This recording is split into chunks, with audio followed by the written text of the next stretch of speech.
O primeiro aforisma é: o todo é mente, o universo é mental. O princípio de mentalismo. O todo é mente, o universo é mental. O que isso quer dizer? Muitas coisas, mas que o universo é uma criação mental na mente de Deus, é uma ilusão para que todos os seres vivam uma experiência, mas não tem realidade, é só uma ilusão na mente de Deus. E uma coisa que eu acho de extrema importância, a gente vive na mente de Deus. E então, gente, foi aí que eu entendi o que é espiritualidade. É comunhão com a vida, porque Deus é a vida, Deus é tudo. Deus é os momentos. A gente está aqui num palco montado para poder evoluirmos espiritualmente. Tudo o que acontece, tudo que acontece é um convite para a gente poder elevar a nossa consciência. Nós estamos aqui para evoluir espiritualmente e essa consciência, Deus, a vida, está sempre apontando direções. A mente é o poder maior aqui. Saem muitos estudos hoje em dia sobre o poder da mente. A mente está acima da matéria. O segundo é o princípio de correspondência. O que está em cima é como o que está embaixo, o que está embaixo é como o que está em cima. Isso quer dizer é que em todos os planos, em tudo se manifesta as mesmas leis. É tudo correspondente. Os alquimistas, que eram hermetistas, eles descobriram tudo com base em analogia. E este princípio nos ajuda a descobrir, a poder investigar muitas coisas que seria impossível sem esse conhecimento. O terceiro é o princípio de vibração, que o axioma é: nada está parado, tudo se move, tudo vibra. Este princípio já foi explicado, já foi comprovado pela ciência, né, pela ciência moderna, porque já se sabe que dentro dos átomos, que antigamente pensavam que era indivisível, e agora a gente já sabe que são filamentos de energia, não é uma massa concreta que constitui a realidade. São energias de vibração. E o universo é mental e tudo é Deus. Tudo é Deus. A gente vive na mente de Deus, é uma criação mental do todo. Então, as diferenças que a gente vê, as ilusões, porque isso tudo é uma ilusão, a ilusão da separação, porque é tudo uma coisa só. As diferenças que a gente vê são coeficientes de vibração. Tudo vibra em um estado, por isso que nos parece diferente, mas é só a vibração. É a vibração que diferencia tudo de tudo, porque senão seria tudo a mesma coisa. E ele explica que todas as diferenças entre matéria, mente, energias, tudo que existe são só de graus de vibração. O quarto princípio é o princípio da polaridade, que fala assim: tudo é duplo, tudo tem polos, tudo tem o seu oposto. O igual e o desigual são a mesma coisa. Os opostos são idênticos em natureza, mas diferentes em graus. Os extremos se tocam. Todas as verdades são meias verdades. Todos os paradoxos podem ser reconciliados. Esse princípio é muito incrível, gente, porque ele diz que tudo é duplo. Apesar de tudo ser um, quando Deus se manifesta, ele se manifesta na dualidade, porque é na dualidade que se tem um contraste. A gente não ia poder evoluir se não tivesse o contraste, porque é na presença do silêncio que a gente conhece som. Porque se tivesse sempre tocando aí uma música, a gente nem ia saber o que é silêncio, né? É na presença da escuridão que a gente percebe a luz e vice-versa. Vocês entenderam? A tese e a antítese são idênticas em naturezas, mas diferentes em graus. Os extremos se tocam, tipo Deus e a matéria. São completamente diferentes, são os extremos de uma coisa só. Mas apesar de serem idênticos em natureza, são diferentes em graus, infinitos graus, no caso. Aí tem um exemplo aqui: o calor e o frio, ainda que sejam opostos, são a mesma coisa, e a diferença que há entre eles consiste simplesmente na variação de graus dessa mesma coisa.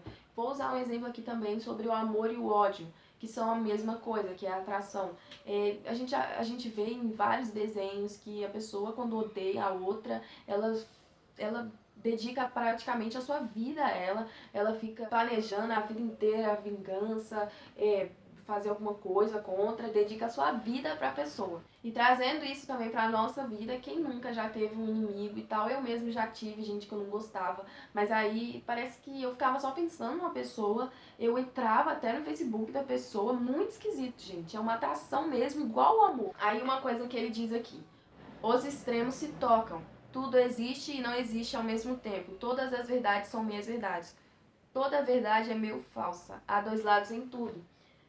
Do mesmo jeito que eu falei pra vocês que o universo é uma ilusão criada na mente de Deus, a gente tem que considerar que é real, porque a gente tá aqui, a gente faz parte da ilusão. A gente não pode ignorar a vida, ignorar o trabalho, ignorar tudo, porque a gente tá aqui pra aprender com isso, a gente não pode ignorar. Que teve muitas correntes que eles faziam isso, eles ignoravam tudo e falavam, tô nem aí. E a gente tem que saber quando considerar o universo como real e como uma ilusão. O quinto princípio é o princípio de ritmo. Tudo tem fluxo e refluxo, tudo em suas marés, tudo sobe e desce, tudo se manifesta por oscilações compensadas. A medida do movimento à direita é a medida do movimento à esquerda. O ritmo é a compensação. Ele fala que em tudo tem um ritmo, entre esses dois polos. Esse princípio é meio que um desdobramento do princípio da polaridade. Entre esses dois polos há um ritmo. E o que que eu acho que é o mais importante é esse ritmo nos estados mentais. Se você fica muito eufórico um dia, esse tanto que foi pra cá vai tender a ir pro outro lado, pro polo oposto. Que, sei lá, você vai ter muita depressão depois. Entende?